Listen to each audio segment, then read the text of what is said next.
Good evening. At this time, I'll call the public hearing to order. TAPR presentation. Yes, we have Lisa Bolte with us tonight that she is going to give us some information that we received.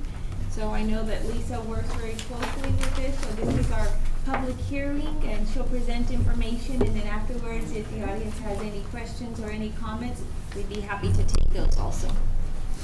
Thank you, Lisa.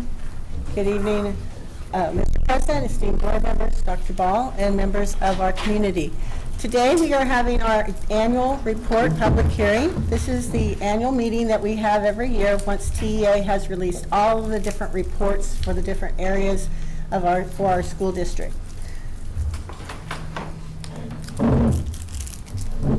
There we go. There are actually 8 sections to our district annual report. The first one that I'll be talking about will be the Texas Academic Performance Report for 22-23, which is commonly called the TAPER.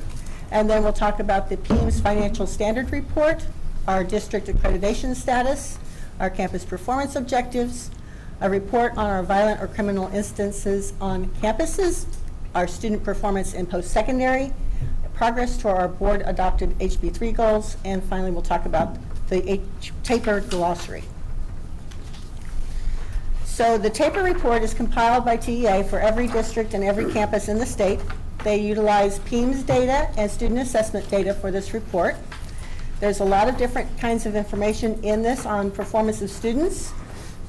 There is performance that's been disaggregated by student groups, including ethnicity and socioeconomic status, and it provides extensive information on school and district staff, programs, and student demographics.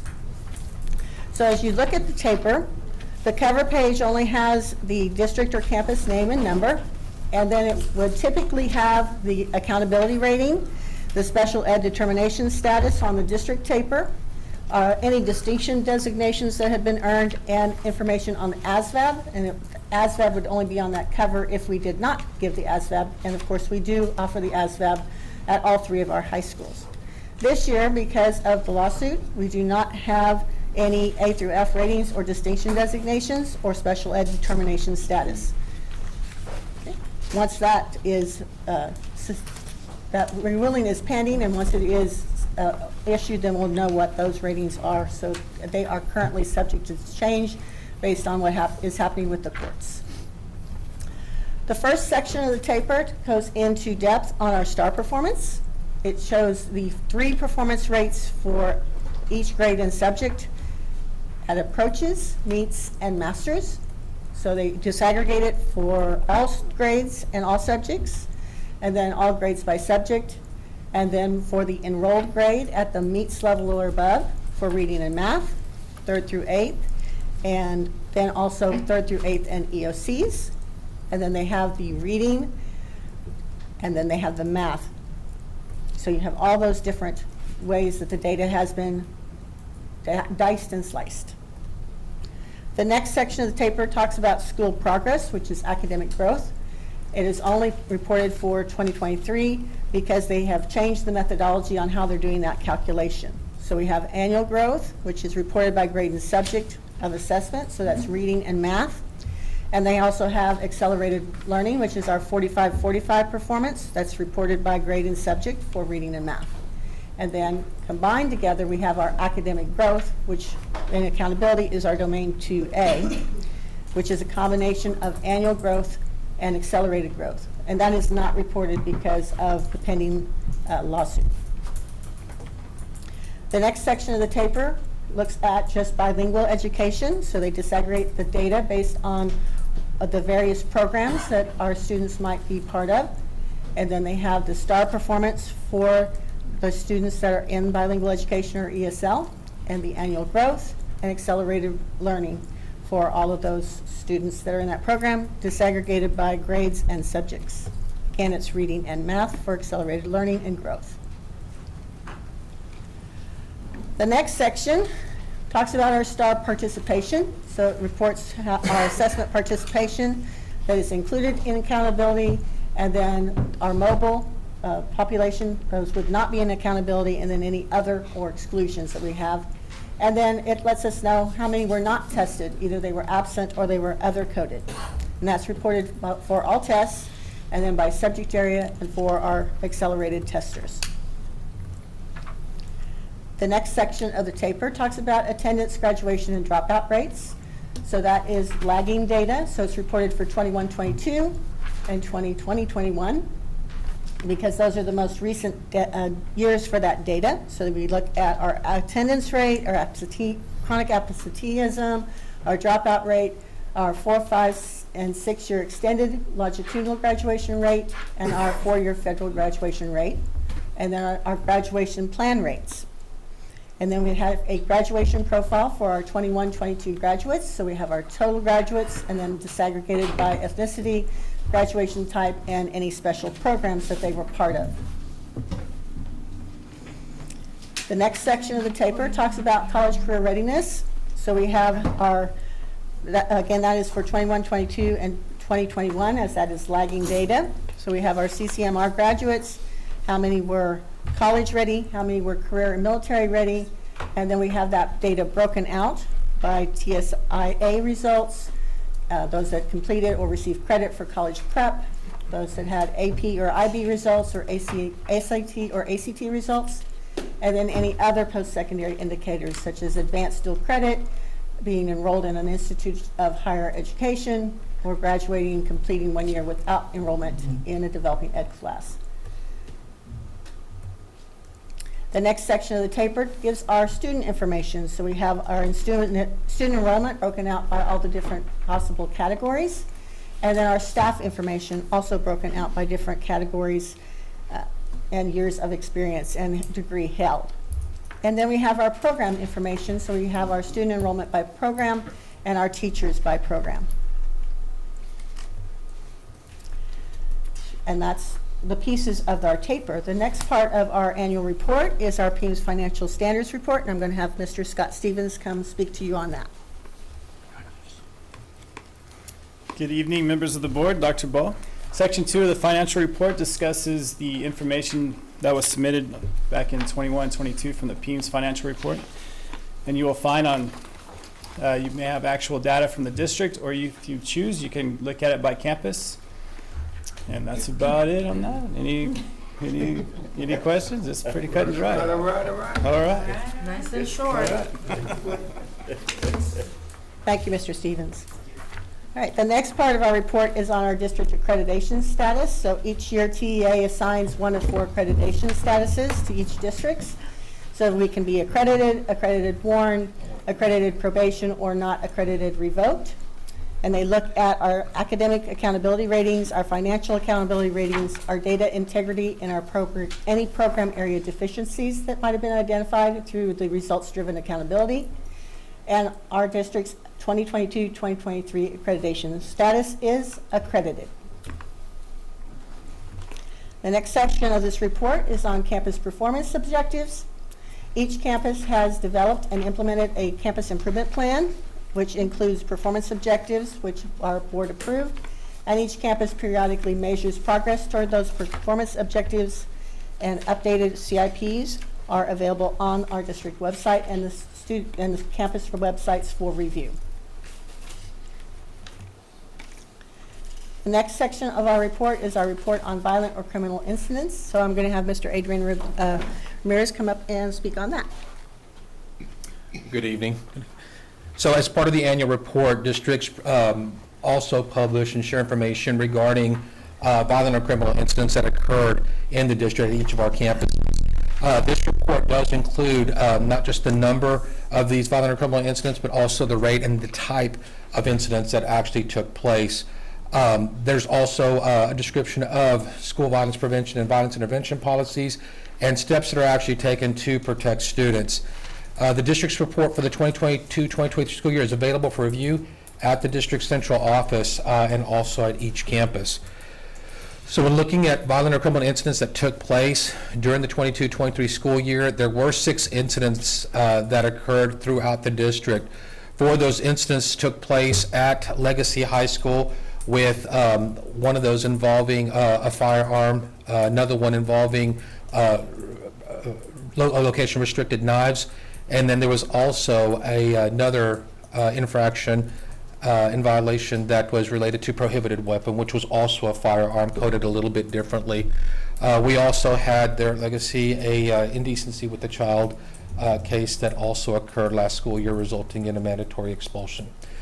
The percentage, the rate for legacy is actually 0.2%. There were also a couple of other incidents that occurred, one at McCullough that involved aggravated assault, and one at Scobie that also involved a firearm as well. And the rates for those particular campuses both are at 0.1%. So I know when we talk about the school choice, we look at the percentage, and we actually go by the 1%. But we look at 1% for each of the most recent 3 consecutive years when we talk about any kind of designation regarding safe schools, so, or school choice. So, any questions? Okay. Thank you. Thank you. All right. Okay, our next section is our student performance in post-secondary institutions. So we are required to publish as part of our annual report, a report on our student performance once they leave us and go on to post-secondary institutions during their first year of enrollment after graduation from high school. So this is compiled by the Texas Higher Education Coordinating Board, and the most current report is for our 2020-2021 high school graduates. On this report, we have our student performance with their grade point average earned by high school, and the breakdown for which type of institution of higher education they went to, 4-year, 2-year, public or private. And this is for fall of 2021, spring of 2022, and summer of 2022. They're added together and averaged to determine the GPA. So we can see that at Southwest High School, how many of our students went to a 4-year Texas university. So I wanted to clarify, this is the Texas Higher Education Coordinating Board. So if they went out of state somewhere else, we would not have that data in this report. So we know how many of them went to a Texas 4-year university, a Texas 2-year college, a Texas independent college or university. How many are not trackable because their student ID number is not one that can be matched to college records, and how many were not found in the Higher Education Board's database. So we have that for both Southwest High School and Southwest Legacy. You might wonder, why do we not have CAST up here? Because they don't compile this until they have a 4-year graduation rate, and they don't get a 4-year graduation rate from the state until their very first group of freshmen are a year after graduation. So the next section is on our progress toward our board-adopted HB3 goals. So we are required to include as part of this report the progress of the district and each campus in the district toward meeting the goals on early childhood literacy and math and CCMR. So that has been summarized in a progress report that has been made available to the board as part of this presentation. So you have that in front of you. And then section 8, there is a tapered glossary that explains all of the different definitions, describes the methodology and sources of data. And there is a Spanish version of that that is available also. And those will be posted on our website. And our district taper and the campus tapers will be available on our district website within 2 weeks of this meeting. Paper copies are available for anyone who would like them at the district central office and on each campus. And if you have any questions, please feel free to contact me. Are there any questions at this time over what's been presented by either the board or our members of our community? Lisa, anything that, well, there's a lot of numbers and a lot of data here, anything that stands out that you feel we should be alerted on or know about? On your handout on the HB3 goals, I did put a bullet points of some of the different changes that were made on the test, because there were substantial changes made to the test for 2023, and that did impact. We can see the impact of that, I believe, between COVID and then the changes to the test. We can see the impact in that. Our scores at meets, because we're not looking at did they just pass, but did they pass at that meets higher level. Thank you, Lisa. At this time, public, does anyone have any questions out in the audience? Hearing none, we thank you, Lisa. Thank you. It is now 5:45 and we will close this part of the meeting. Good evening. 6 o'clock, I'll call this meeting to order. We'd like to begin. First, welcome everyone. It's good to see some new faces out there. It's okay to smile in here, okay? Okay, we're not going to yell at anybody. Okay, let's start with our invocation and pledges for those who'd like to participate. Yes. If you'd like to participate, please stand up. Lord, we are meeting today regarding matters of Southwest ISD. May we approach our deliberations with open hearts and open minds. May we seek wisdom in our decisions, empathy in our discussions, and clarity in our communication. As we work on the business before us today, we should be guided by the principles of fairness, respect, and inclusivity. Let us all work together to fulfill our duty to the community we represent. Help us know and believe in the gifts you have given our leadership and trustees, individually and collectively. Inspire us to solve the challenges we may face and take joy in our shared triumphs. In your name we pray, amen.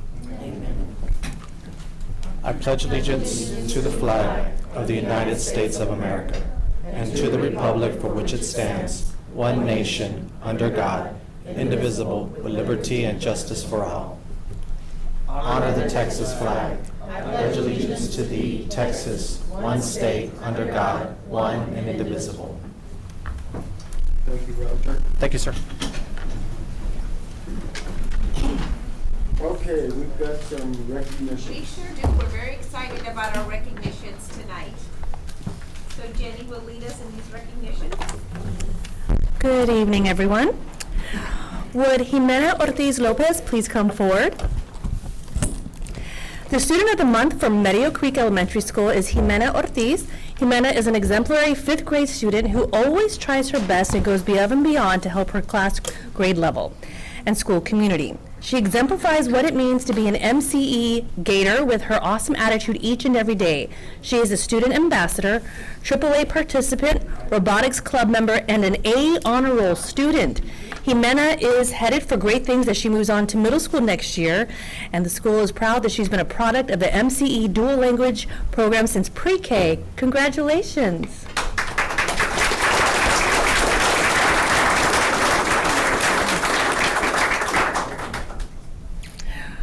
Would Madeline Maldonado please come forward? Madeline Maldonado is the student of the month from McCullough Middle School. She's an exceptional 8th grader who shines in academics and extracurricular activities. Madeline Maldonado is a hard worker and sets a high standard of classroom excellence. She actively participates in class and collaborates with others and enjoys learning new skills and information. Not only is she a model student, Maddie excels in extracurricular activities such as theater, Cyber Patriots, and is part of the National Junior Honor Society. She consistently exhibits honesty, respect, and sense of responsibility, making her an excellent student. As the Vice President of the National Junior Honor Society, Maddie demonstrates strong leadership and dedication. Maddie was recently awarded a prestigious Valley High Optimist Club Award for achieving the highest GPA. This award recognizes students who exemplify the Optimist Club creed. Maddie truly exhibits the Rocket Way. Congratulations.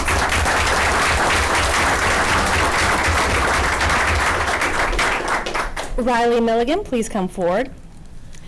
The Southwest High School Student of the Month is Riley. The NJROTC Lieutenant Commander, Sean Wilson, chose Riley to represent the high school.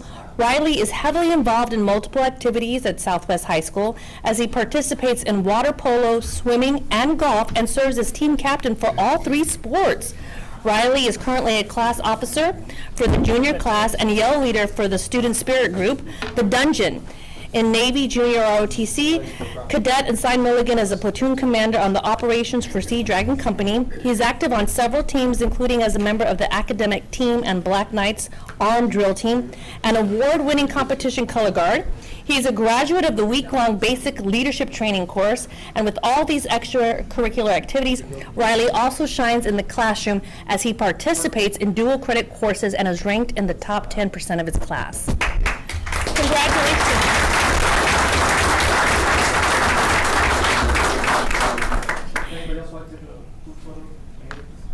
And then we could also have the parents or family members wonderful individuals please stand to be recognized also. We're very proud of all your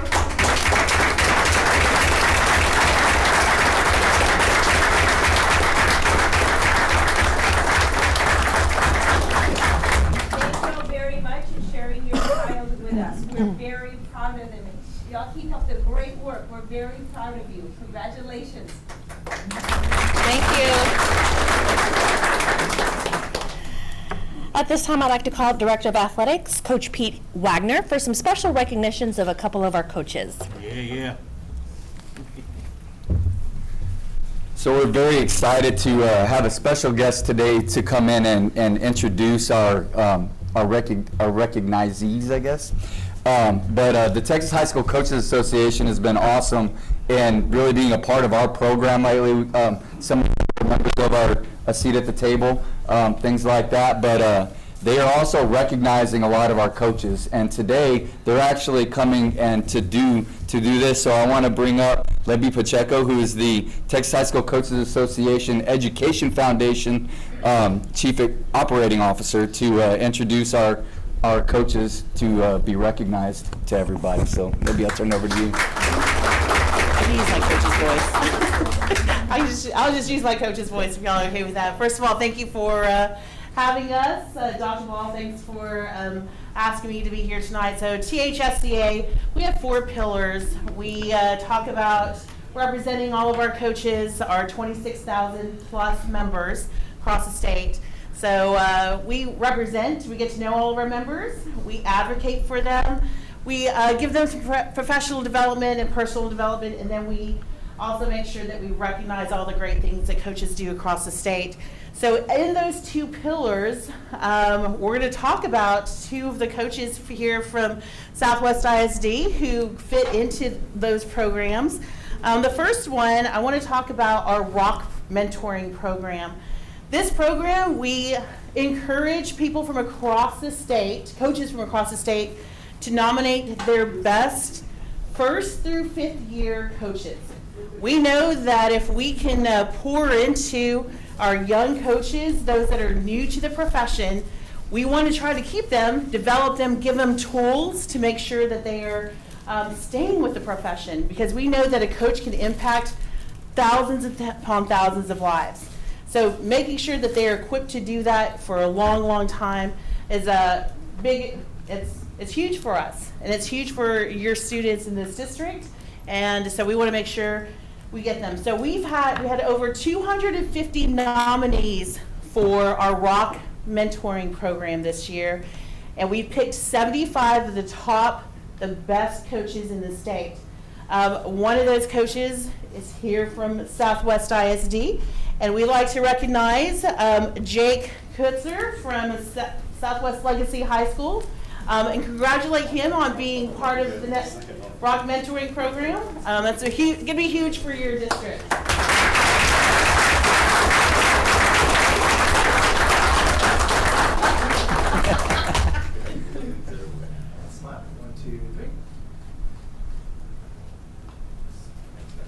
Congratulations. Thank you for everything you do. We're so proud of you. And you can go around and shake their hand too. So as he's doing that, just to give you guys a little bit of idea of what he's about to go through. It's a 2-year program. Congratulations. The first part of it will be, we bring in all of those coaches into a 2-day workshop at AT&T. We bring them into Jerry's World, and he'll spend a couple of days there, going through some workshops, meeting his mentor, and really getting to know a lot of coaches from around the state. So he's got a really good couple of years ahead of him of learning and getting to know all the people around the state. So we're excited for him. The second award we're here to give tonight is in our awards and recognition pillar. We have amazing coaches, and we are now recognized. We have an awards program to recognize our best head coaches and our assistant coaches across the state. We will recognize one assistant coach of the year for 5A football in this region, and the 5A football assistant coach of the year Region 8 is from Southwest High School, Coach Ronnie Molina.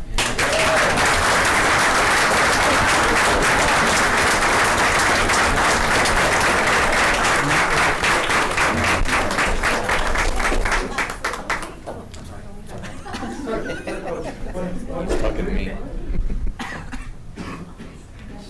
Do you want to bring them all up? Tell them that. So that represents lots and lots of kids that he's impacted throughout the year, and that would not have happened had he not had the support of his athletic department and his head coach. And so we really appreciate you guys supporting us and your school board. It was great to see y'all. It's great to see y'all again. Good to see you again, Yeah, we appreciate that. Dr. Ball, thank you. Thank you. Good job, If these puppies have any family members with them, if they would please stand. I don't know if y'all do. If y'all- I do.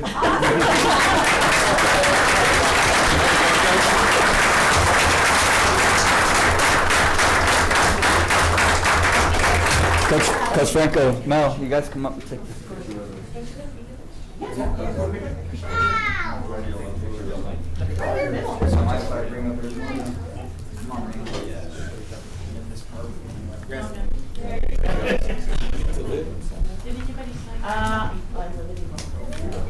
You got everybody? Not too far. Beat Dragons Warriors right there. Yeah, there you go. I didn't expect this. Titan Warrior 2, baby. The most awesome Dragon Warriors. Smile. Titan Dragon. The leaders.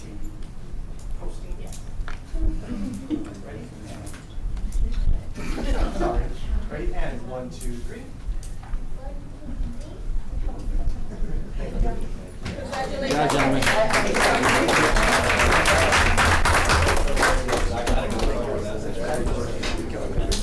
Thank you.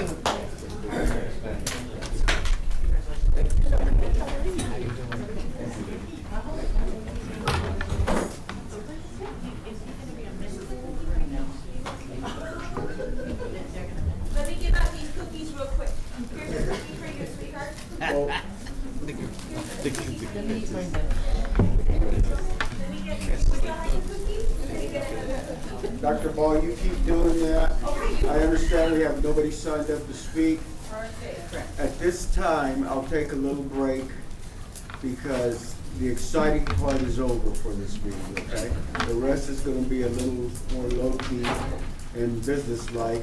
You're welcome to stay, but at this time, we'll take a little break, and those of you that were recognized and your families may exit. Okay, we'll continue this meeting with the item 5, consent agenda. Board members, you've had that before you. Any questions, any items to pull out? Hearing none, I'll entertain a motion. I move. A second. Motion and a second. All in favor, please say aye. Aye. All opposed? Motion passes. Consent agenda has been approved. Item C, board amendment. Who's got that? Oh, no, that's part of the That's the consent consent. agenda. Never mind. So we're, items of Item information. of information, construction update. We have Thomas is gonna share some information. Thank you. So just a brief update on the jobs that we have going on. We have one architect here to present on the new elementary tonight, but just so everybody knows, if you haven't been back to the stadium, the press box is completely gone now. All of the demo, I would say the demo is 95% complete. They terminated and did some temporary power to keep the ag barn and baseball fields going. Lots of things were running underneath that slab that we ended up tearing up, knowing that probably going to happen. So demo is complete. We are still in the process of getting our building permit application approved from the Bexar County Public Works folks. They are behind on all jobs, so there may be a small lag and from the time we finish all of the demo to where you actually see work going in the ground, but as of right now, it is not affecting the overall final schedule to be finished before football season. So, but that is ongoing. I know if you haven't noticed, the fences have gone up around central office. So we are currently doing the abatement that had to be done prior to demolition.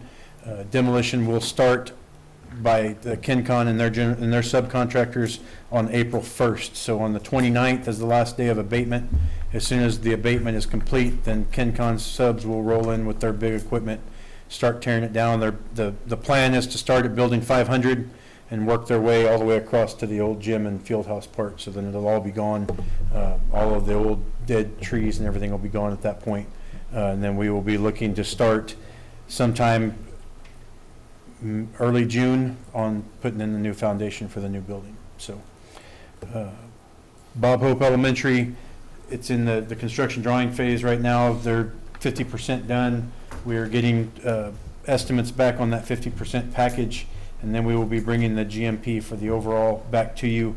We are currently in process of moving getting 2 boardables put over there for the future phasing project there. But that one is still in the design process. The contractor's on board doing the pricing, but we're not at GMP yet. Then also now that spring break's about to be here, we're starting the design process on the new Legacy High School addition, Southwest Elementary School renovation, and Elm Creek Elementary School renovation. Those will all be getting into the schematic design process of what we're going to do at those 3 locations. So I don't know if anybody has any questions on any of those that I've covered. If not, the Marmon Mock team is here, and Hal Garcia and his team they're going to present the schematic design for the new Juan Alvarado Elementary. And then they're presenting it now during construction updates, but there will be an action item to approve the schematic design later tonight in the construction, or in the business and finance section. So I'm going to turn it over to Hal and let him introduce his team, and then Roger. Yeah, if I can. Good evening, Dr. Ball and esteemed members of the board. We're very excited to be here before you to present the schematic design of the new elementary school. As you may be aware, we went through an exercise of doing programming, so we got that out of the way. And then we also did a couple of series of visioning sessions. The first one was with the committee members, and then the second one was with teachers and staff that participated in that. And based out of that, what we heard and the images that they liked and things like that, we're basing this design that you're going to see before you is kind of the outcome of the input that we received. And with me here today, again, we have Matthew Cox and Liz Delgado as part of my team, and they'll start giving you a preview of the presentation. Yeah. So I'll take just a few moments to kind of walk through the site plan for everyone. It's not letting me. I think it's sliding down. Looks like a Oh, okay. Okay, thank you.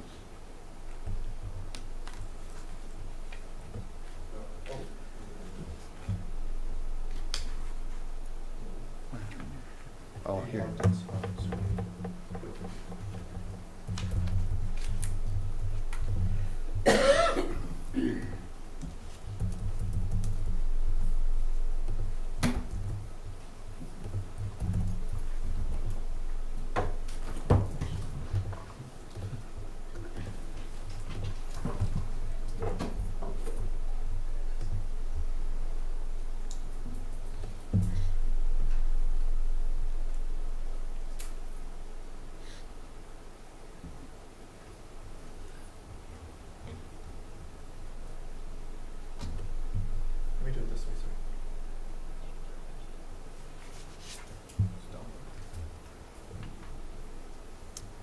See if I put a flash drive in, maybe?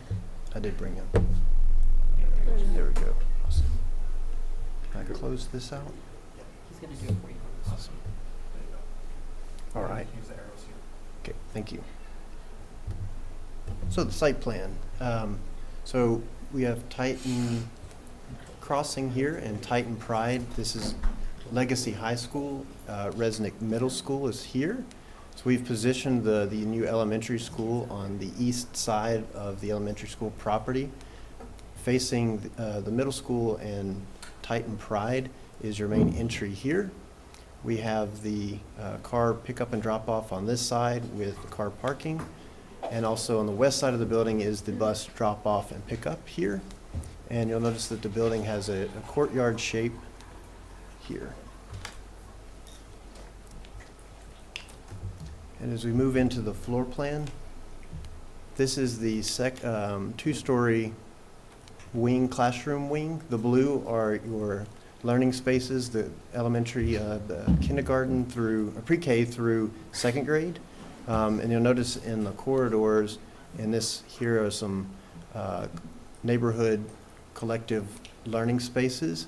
As we move kind of counterclockwise in the plan, these are flexible science and STEM classrooms here. We have the library. The front entry is here, the admin suite, and then more rotational classrooms on the corner. Got the kitchen, cafeteria, art, music, and gym. And then later on in the presentation, we have some better views of the courtyard. And then on the second floor, this is the remainder of second through fifth grade, and views down into the library on this end. Now we'll pass it over to Liz. As we've, thank you. As we've been developing the floor plan, we've really started to study what those neighborhood collab spaces are starting to kind of shape up to be. So these learning environments that essentially they're student-centered activities, technology integration. I mean, we're really kind of trying to figure out what those are starting to shape. And so these visuals here, if you go to the next slide, are some representations of how we can start to develop those spaces that are unique to this school and address those innovation requirements. So when you first drive up to the school, the very first thing that you're going to see is the main entrance, and this is what you're seeing here. And as part of the main entrance is that 2-volume of the library that'll be kind of like your centerpiece for the campus, and that's what people are going to see. The architecture expression is going to be a combination of what you see at the Legacy High School with the columns, so we're picking up some of those ideas there. And you'll see that we're also bringing in a lot of natural light into that space that kind of goes around and over the top from clear stories into the library. This is kind of an aerial view of the school, seeing it, you know, from the top there, and the main drop-off there in the front, and a secondary kindergarten entrance to the side, and you can kind of see the courtyard in the middle that, again, brings everybody together. And the courtyard will be a programmed learning space as well, an outdoor classroom of sorts. Here's another view from the ground looking at the library and the 2-story classroom wing further back. And this view here shows you the rotational classrooms and the cafeteria in the background with a bus drop-off there on the side. This view here is showing you the playgrounds, and there'll be 2 separate playgrounds. The main one that has the basketball courts and also the forecourt, and then another smaller courtyard that's also fenced off, separate from the other courtyard for the pre-K and kinder kids to play there, and they'll be secured in that area. This space right here is between the gymnasium and the classroom. And we see this also as a program learning space, possibly kind of a, what do we call it, a sensory learning space that we can kind of do that. And once we start looking at that, we'll bring more ideas about what exactly happens in this area. But that's kind of a sensory learning space. And then the courtyard, again, a place to learn, a place to have a kind of an outdoor classroom. Perhaps in the very far right, you see the cafeteria there, and possibly maybe having a few tables out there so that on good days you can have people come out there, kids come out there and also eat. So a multi-purpose kind of activity area that can happen there. And these are some examples of the type of activities that we kind of see happening in that space. Different types of furniture, different surfaces and things like that will support the education environment. And that's for where we are today. We're gonna, we're moving into design development after this portion, and so we'll be developing this a lot further than you see it here. So there'll be a lot more detail, for the classrooms and all the other areas. But we want to just kind of get a general sense of how the school is kind of laying out and where things, happen. And yep, thank you. Thank you. Questions? Thank you very much. Thank you. So that's all I have for construction update, but we will have that as an action item later. Thank you, Tom. Monthly tax report. Scott, you got You have that anything? in your packet. If there's any questions, we'll answer those, but you have that in your packet. Monthly financial report, you've had that, and the investment report. Board members, any questions? Scott's ready to answer, I know he is. Report at Gibson bequest. Enrollment report, page 137. It's up at 14,320 now. Good. What was that again, Francis? 14,320. Wow. What was it when we started school? Oh, I'll pull that, but I'm sure it was in the 13. Oh, that's what I thought. Yes, it was. Yes. 13.7 something. Okay, review purchases over 50,000. Summer school programs. Yes, Bubba, we- you wanna talk on that? We do. We have a presentation for our summer school programs.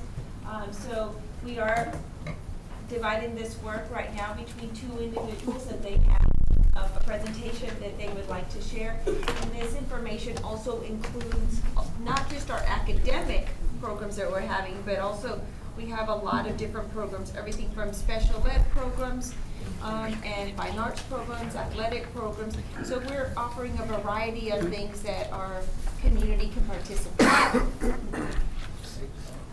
Good evening, Board of Trustees, Dr. Ball, and senior staff. Today we're bringing to you the item of information for summer school for 23-24. I am Anitra Chris, the Executive Director of Middle School Curriculum, and Veronica Wilson is overseeing the elementary of summer school. Today we're bringing to you summer school for those students that need the additional assistance, students that need to complete their HB 45 hours, any students that need to complete their end of course assessments, and then providing some other opportunities for our students through various programs. Before we decided on these three sites, we had an opportunity to meet with our facilities and maintenance to determine which campuses that were going to have some constructions and which we really needed to stay away from.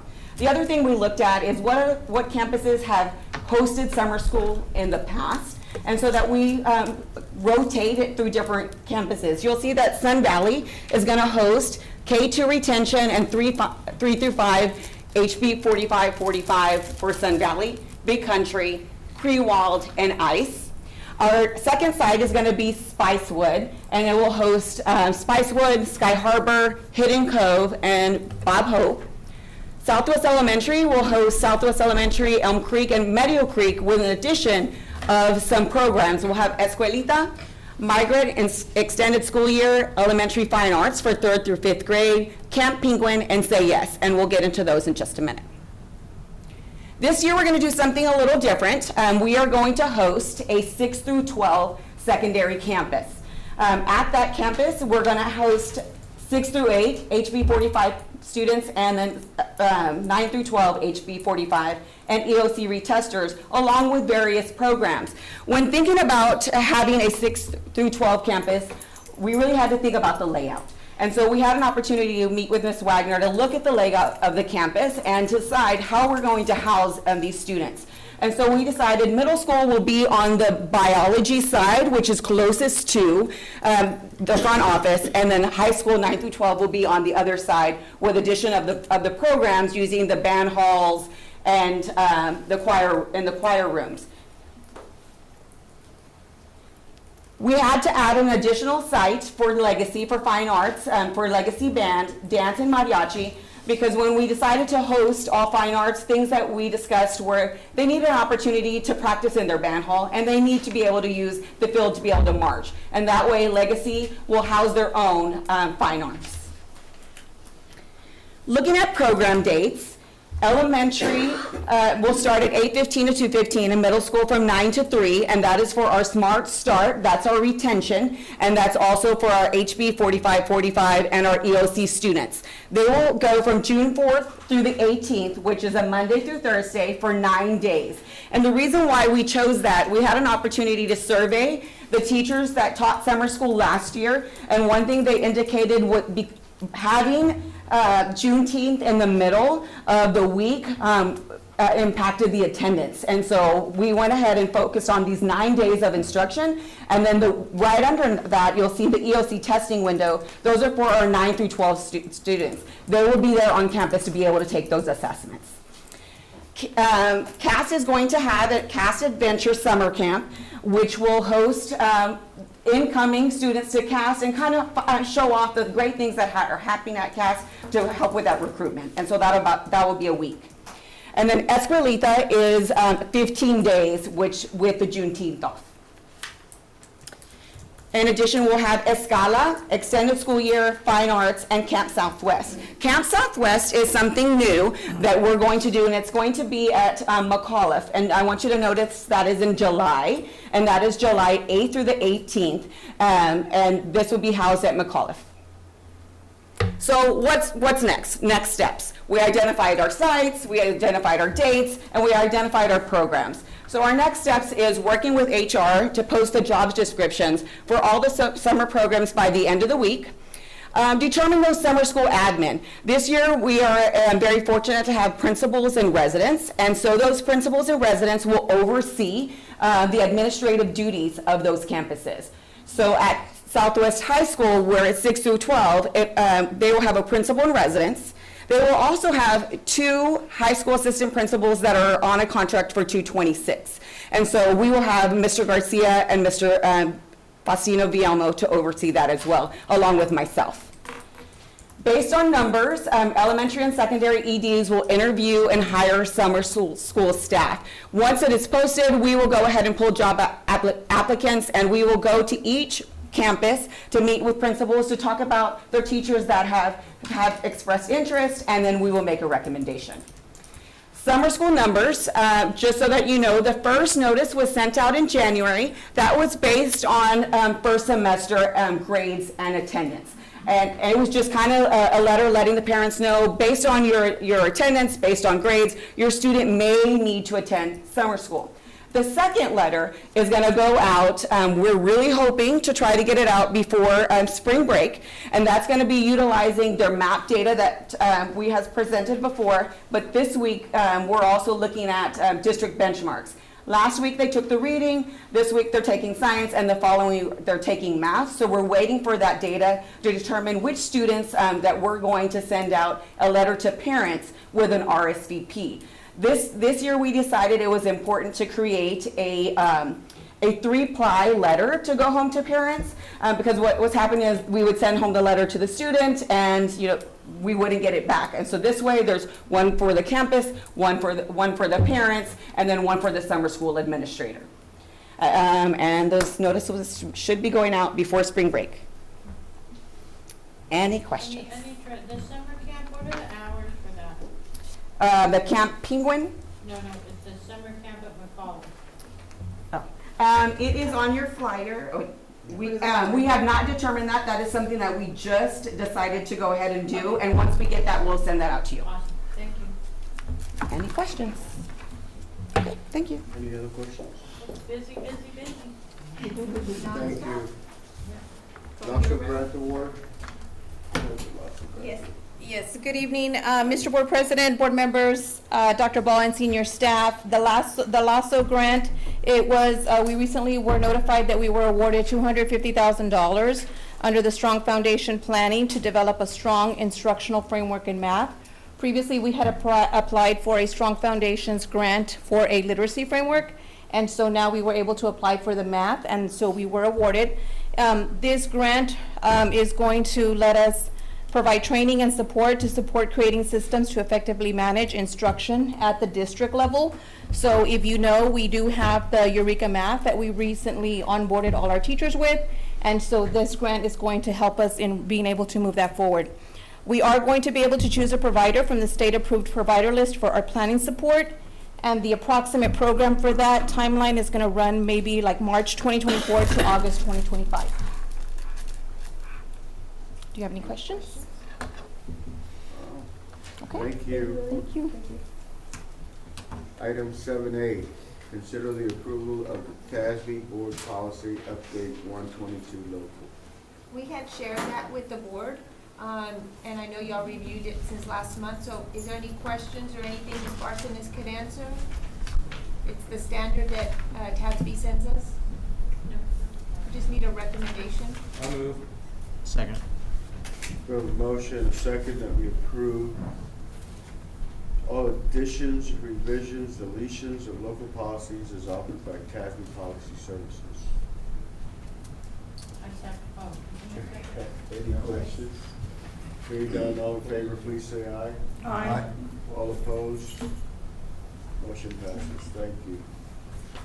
Consider approval of recommendation of the action for SB 763. Yes, I know that the board, and as we discussed this at the Brown Bag meeting, and at this time, we're ready to make a recommendation as to what we think is best. So, Ms. Barsones? So I wanted to let you know that we took this to a committee. It was not a sole decision. And the committee members had covered the whole length of the district, and they had experts that cover either our counseling services, our mental health services, and a parent reach out. So we made sure that we listened to everybody's voice in regards to this.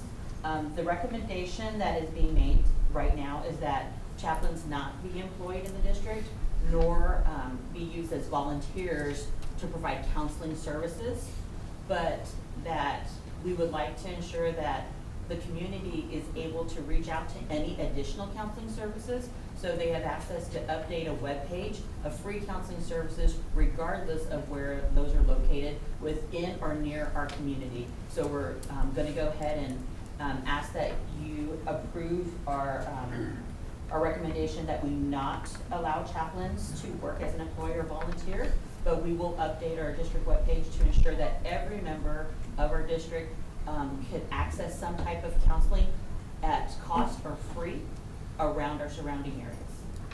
So not allow chaplains to work or volunteer as a counselor. Correct.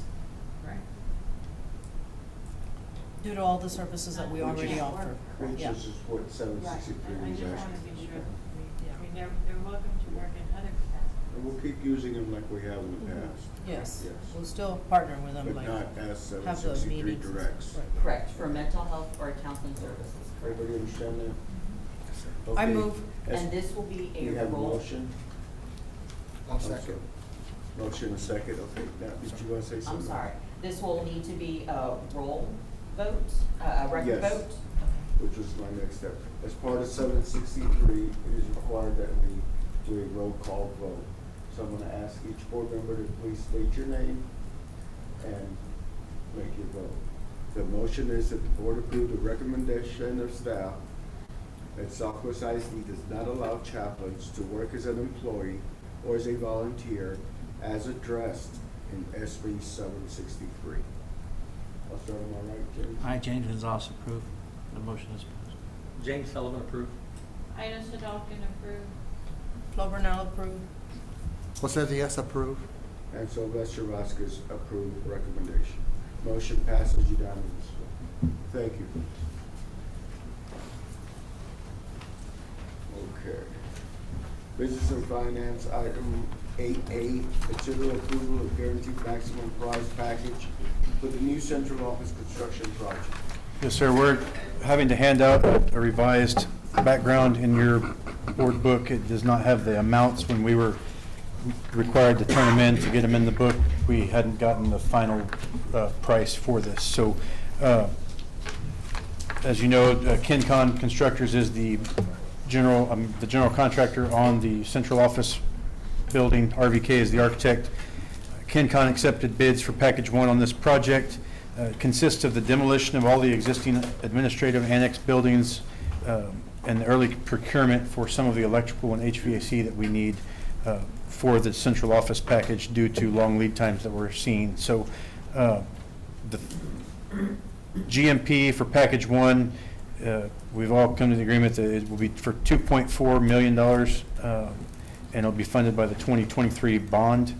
So we're asking that the board approve the guaranteed max price for the demolition and early procurement package for the new central office in an amount not to exceed $2,400,000, and allow district staff to negotiate the conditions on the remaining GMP. That we'll come back with a GMP package 2 when we have the full scope. Let's go. Members? I move. A second. There's a motion and a second that we approve the GMP for package 1 of the new central office project, not to exceed the amount of $2.4 million, and allow district staff to negotiate terms and conditions on the GMP. Questions? Hearing none, all in favor? Aye. Aye. All opposed? Motion passes. Thank you, Thomas. Item B, consider approval of schematic design drawings for the new Alvarado Elementary School project. Yes, sir. As we discussed tonight, this is district staff recommending that the board approve the schematic design as presented by Marvin Mock earlier tonight. Members? I move. Second. We have a motion and a second that we approve the schematic design drawings for the new Alvarado Elementary School project as presented tonight. Questions? Hearing none, all in favor, please say aye. Aye. All opposed? Motion passes. Thank you, Thomas. Or do you have, yes, consider approval to amend 23-24 compensation plan? That's not Thomas, that's Scott. We have just a few recommendations that we'd like to make. Yes, Page should 157. I present them? All right, so district administration is asking to amend the compensation plan as presented in your board packet. Are any questions on those? Board members, you can see them on page 157, 158. You've had them before you. Questions? I move. A second. We have a motion and a second. Hearing no questions, all in favor, please say aye. Aye. All opposed?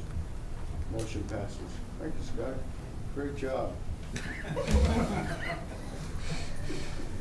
Curriculum instruction, consider approval of board resolution in support of a fair and transparent accountability system. Yes, I just wanted to share, we were one of the few school districts that ended up passing the lawsuit. So what is being said now is that not everybody's in agreement to this. So we want to still make it very clear. So Bexar County superintendents decided to join forces and ask our boards to sign this resolution so that TA could see that we are all asking for a very fair and transparent accountability system. And Delina, if you wanted to add anything else? No, I just want to share that earlier you all heard from Lisa Bolte as far as like our TAFE report, and it drastically impacted the changes that were made in the middle of the school year. So this is part, another reason why we're also standing strong in this decision. I support that and I move. Second. We have a motion and a second that we approve the board resolution in support of a fair and transparent accountability system. All in favor, please say aye. Aye. All opposed? Wow. Motion passes. We are ready for a closed session. Do you have one more thing? Make a record closed session. Yes, we have some invitations that I wanted to share with the board. You have those before you. The Southwest Pony League is having their opening ceremonies, and that is going to be on March the 9th. So I wanted to share that with everybody in case you're interested in. You're not throwing the picture out again, are you? No, they didn't invite me. I think they heard I was really good at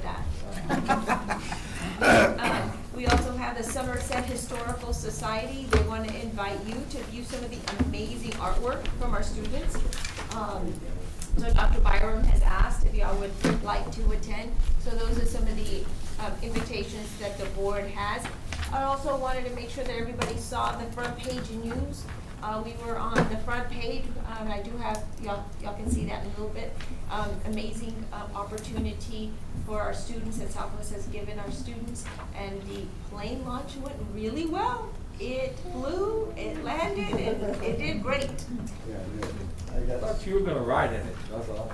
Well, Dr. Verstick was supposed to, so at the last minute, I wasn't prepared, but he was supposed to. yeah, we had great coverage on that. I don't know if they were calling both in Spanish and English. It was really well covered.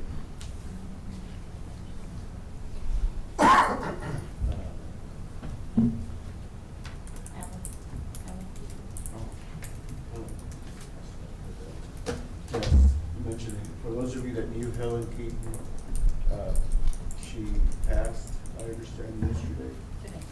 Today. It was, she was battling with brain aneurysm.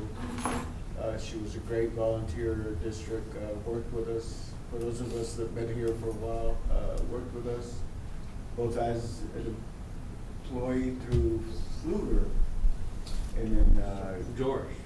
Joris, and then continued working with us as a volunteer with our Education Foundation. Just a lovely lady, a great volunteer, great supporter of public education. I'm sure we'll get more information in the near future. Okay, with that said, as permitted by sections 551.001 through 551.146 of the Texas Government Code and Open Meetings Law, we will go into closed session at 6:48. Go back into open session at 8:03. Item 11, consider superintendent's recommendation on personnel. I move that we approve the superintendent's recommendation on personnel. A second. All in favor, please say aye. Aye. All opposed? And then we have one other item, B, superintendent's evaluation and contract. I move to approve the superintendent's contract as discussed in closed session. A second. All in favor, please say aye. Aye. Motion passes, and we're keeping our superintendent. Congratulations.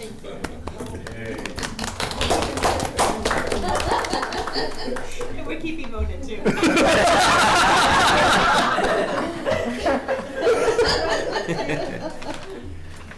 Does anyone have one last thing? Soccer team, Southwest Dragons won. Yeah, Friday's game is very important, so I want to invite everybody to come out to our basketball game, Southwest High School. I'll let you all know as soon as we find out tonight where it's going to be located, but it'll be a very important game. Anything else? The unified basketball game for tomorrow night over at Legacy. Unified basketball game at Legacy tomorrow night. Tomorrow, right? Tomorrow. Yes, I plan to be there. Wednesday? It's Wednesday? Tomorrow. Six, At 6:30? Yeah. Oh, grassroots, I know Flo's going and Daniel's going. Anyone else going to grassroots? That's also tomorrow night. I'm going to Region 20. It's at Region 20. 6 o'clock. 6 o'clock is the game, I'm sorry. Great. Tomorrow, at Legacy. We're all coached. All right. 8:05.